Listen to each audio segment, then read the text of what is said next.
много песен мы в сердце сложили, воспевая родные края. Беззаветно тебя мы любили, свято-русская наша земля. So, my name is Laura Malloy, and we are in Ryazan, and I work here as a teacher of English and various subjects in the English language. So this is Ryazan State University, named for Yesenin, which is where I work. Okay.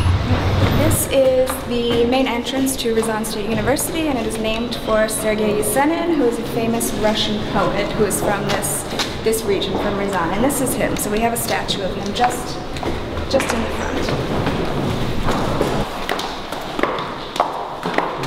Okay, right now I'm going to meet some of my students for an English class, and we have some crazy scheduling issues, so we rescheduled a class, and so right now I'm going to meet them, and then we will go to find a room.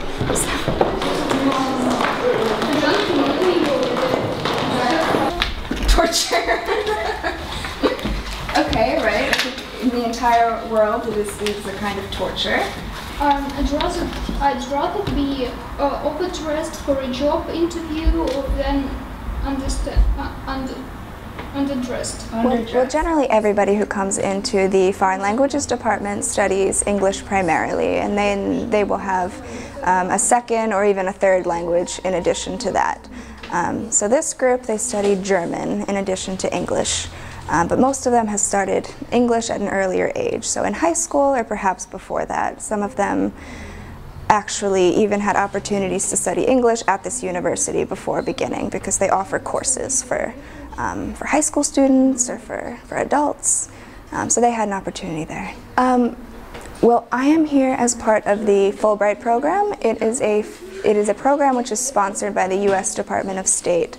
And there are different types of grants. It is reciprocal, so some Russians or people from other countries go to the United States, and Americans go to other countries, either to do research or to work as teachers.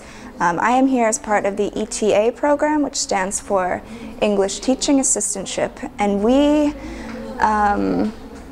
there are about 30 of us in Russia, and there is a Fulbright office in Moscow which places us in different cities. So I didn't choose Ryazan, they didn't ask me exactly where I want to go, but I did state a preference for being in this general region, so they placed me. Well, one key difference between university in Russia versus in the United States is that they have one group or one class that they have every single class with. So they have English, philosophy, history, everything with the same group of 7, 8, 9, 10 people. Whereas in the United States, we'll have 5 or 6 courses per semester, and each one is with different people. So here, they develop a different relationship within their group. So they all know each other extremely well. And in America, we really don't. It's a different crowd every time. So that can be an advantage or a disadvantage from a teacher's perspective. It just depends on the group and what the dynamic is, but either way, you do see quite a strong dynamic in each group that you don't see in classes in the United States.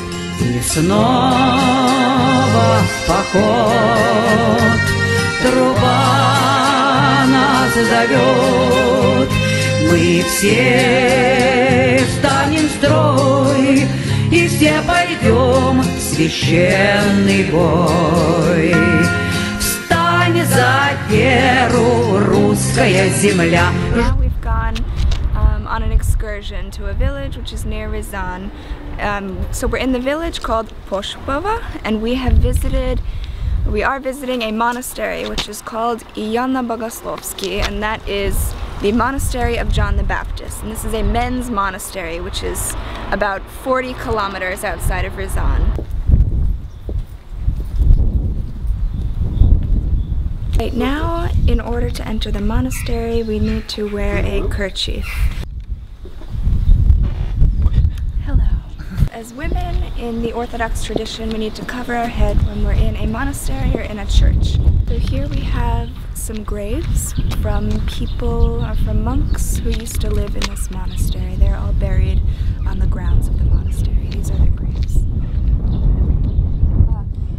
Well, most of my travels, or all of my travels, have been in the European part of Russia so far. I've been to many different cities, especially along the Volga and around the Moscow area, but I haven't been to Siberia or the Far East, so I would love to go and see Siberian cities, eastern cities, and see Lake Baikal.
So now we finished with classes for the day. I had about 3 or 4 classes today, and now I am going to one of the local cafes on Lenin Street, which is the main street in Ryazan. So we are just going to go meet with some students and catch up outside of class and have some coffee. Dasha. So for North Americans who are considering coming to Russia, I would say definitely go ahead and do it. It's a different experience for sure. You will meet a lot of different people of different backgrounds. You'll see a lot of new things, but at the same time it's not a completely shocking experience, or at least you can get used to everything. So you're not completely out of your comfort zone, but it is new and exciting. So I would definitely recommend Russia. There are so many exciting things to see.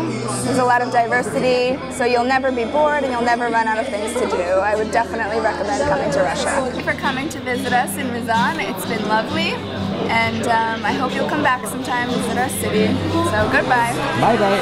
Bye bye.